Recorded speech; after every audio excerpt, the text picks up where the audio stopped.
Am I the jerk for telling my partner I'm done spending every weekend at his parents' place?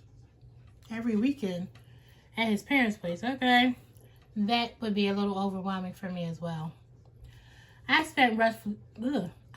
spent roughly 40 of the last 52 weekends at my boyfriend's parents' house.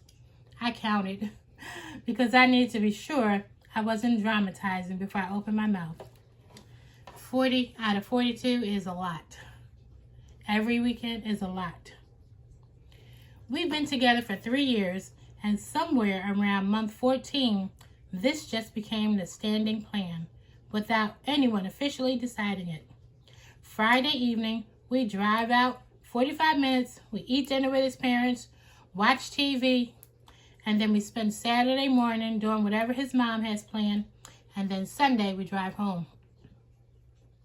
His parents are genuinely warm people, and I have nothing against them personally. But I'm 31 years old, and I have a life of my own. I have a life of my own happening in the city. I have friends.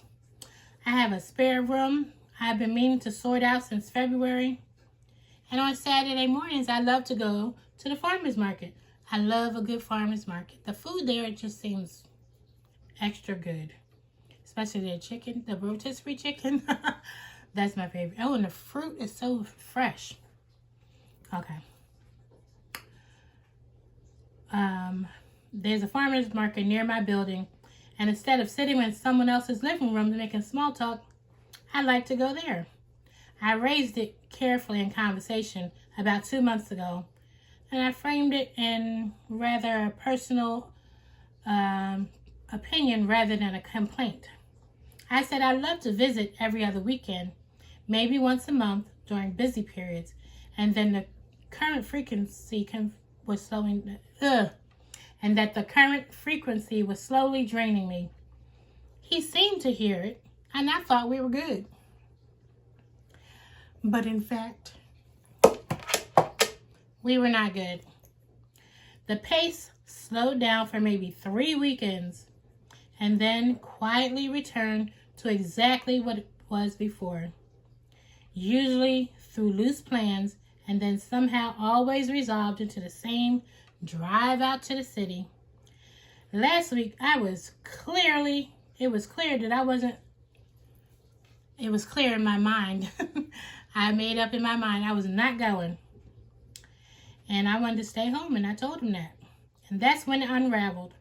His mom apparently called him later that evening and said she felt for a while that I seemed distant and wanted to know if she'd done something wrong.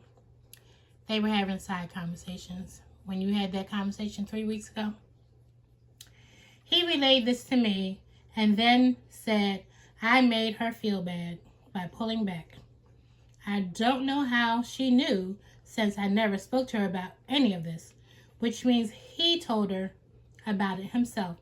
And now the whole thing has somehow shifted from my actual need for personal time to managing her feelings about my absence. I'm not trying to disappear from his family. I just want my weekends back. Am I the jerk? I don't think you're the jerk at all. I think just you're 31, you're young, you work apparently from Monday through Friday. Weekends are your free time. You like going to the farmer's market? I do too. You like doing little things around your house, like you want to fix up your spare room. I like doing stuff around my house. Saturday, and then you want to spend time with your own friends. I mean, you don't want to just spend time with his family all the time. You want to spend time with your family, your friends, and then you just stuck in that roller coaster. Or that merry-go-round. But no, you're not the jerk. Y'all need to sit down and have a conversation. Maybe on one of those weekends when you're up there, you explain to them your feelings and what you would like to do with your time as an adult.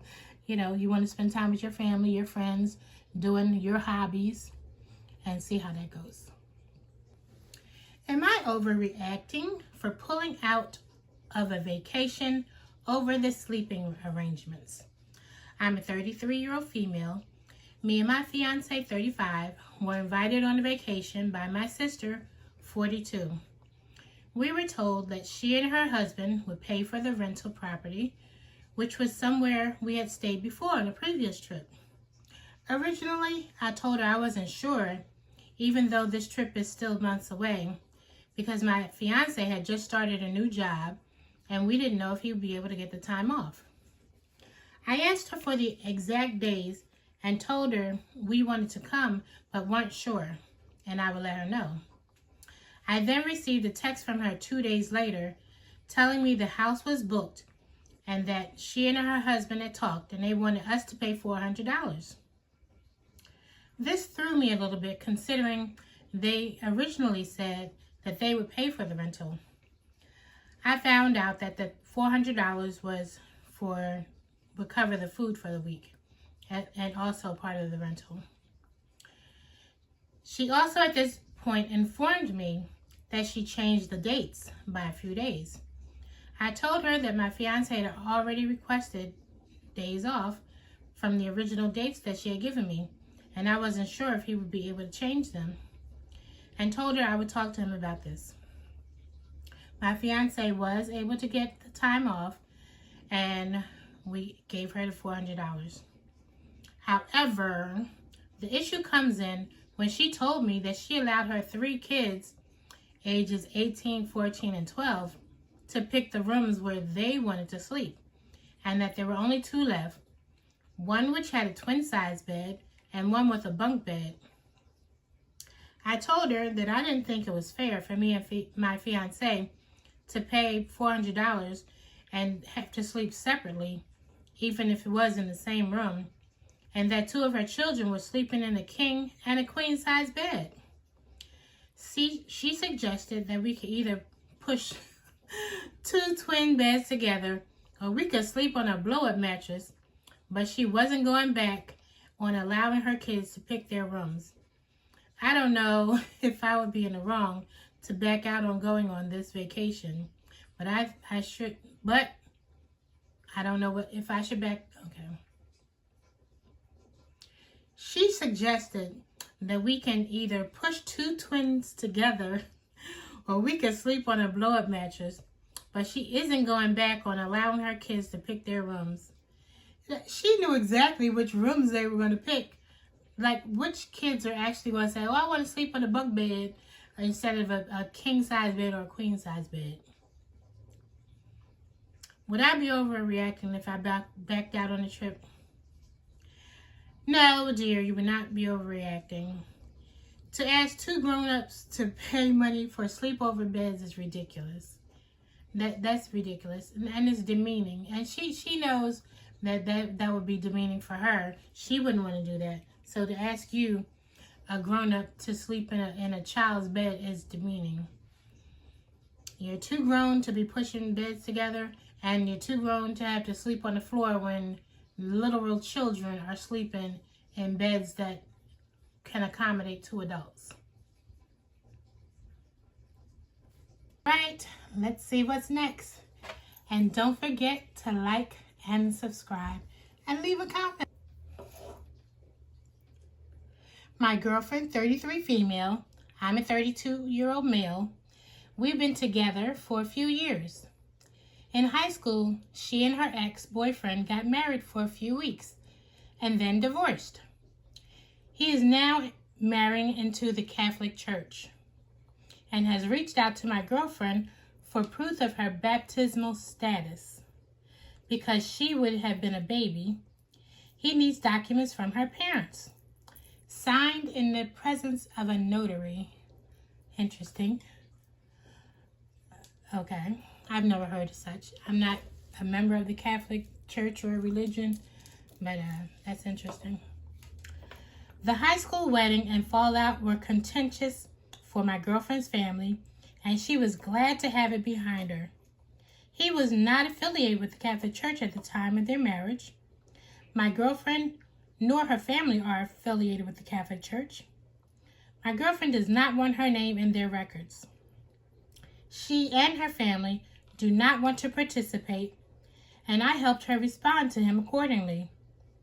I'm having second thoughts, feeling bad for the guy. How important is this in the church, and should we have reconsidered? Or is he out of line for asking her parents to get involved? Would I be the a-hole for asking my best friend to pay for half of the cost to color my hair? I'm 22 male, and I need to know if I'm the a-hole here. For context, my best friend, 23 female, and I have been inseparable for years. When her boyfriend, now fiance, proposed, she asked me to be her man of honor. Of course, I said yes immediately. I've been helping her plan this wedding for the past year and a half alongside her mom. I've already spent over $600 to be a part of everything. Now here's the important part. I have bright blue hair. I've had it for the last 3 years, and I've been doing vivid fashion colors for over a decade. From the very beginning of wedding planning, I asked her multiple times if my hair would be an issue. Every single time, she told me no, it would not be a problem. Fast forward to 2 weeks before the wedding. She suddenly comes to me through text and asks me to dye my hair back to the natural color, after a year and a half of saying it was fine. So now I'm stuck. I can dye it myself. It's not about that. But it'll cost about $50. It's not a huge amount, but it's the principle of the thing. She assured me over and over again that my hair was okay. Now, last minute, she changes her mind. So I'm considering asking her to cover half the cost of fixing my hair, about $25, since this change is coming entirely from her and very last minute. Would that make me the a-hole? There is an update. So I just got off the phone with the bride-to-be. And when I asked her why she suddenly wanted me to change my hair color and what made her change her mind after repeatedly telling me it was a non-issue, she had no idea what I was talking about.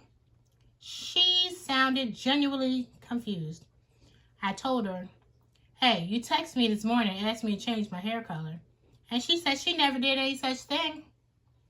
Who had your phone, girlfriend? Well, lo and behold, it was her mother. Her mom took her phone and messaged me pretending to be a bride. That is crazy. Her mom has an issue with your hair, and y'all were planning together and she never said anything? Honestly, I'm not terribly shocked. Her mom has made plenty of comments about the wedding party before. For example, she said one of the bridesmaids should remove her nose ring, even though it has cultural significance, and that another should either not wear or somehow hide her insulin pump under her dress. Wow, she's kind of rude.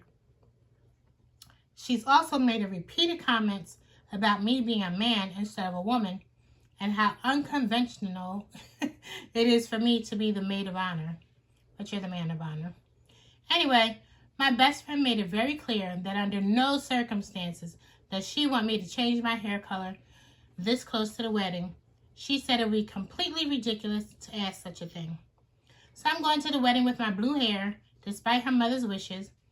I'm still the man of honor, and I can't wait to stand beside her on one of the most important days of her life. Now all that's left is to find something old, something new, something borrowed, and I'm her something blue. Yeah, her mom needs to stop going behind her back. What is she? Thank you. Don't forget to like and subscribe. Mwah.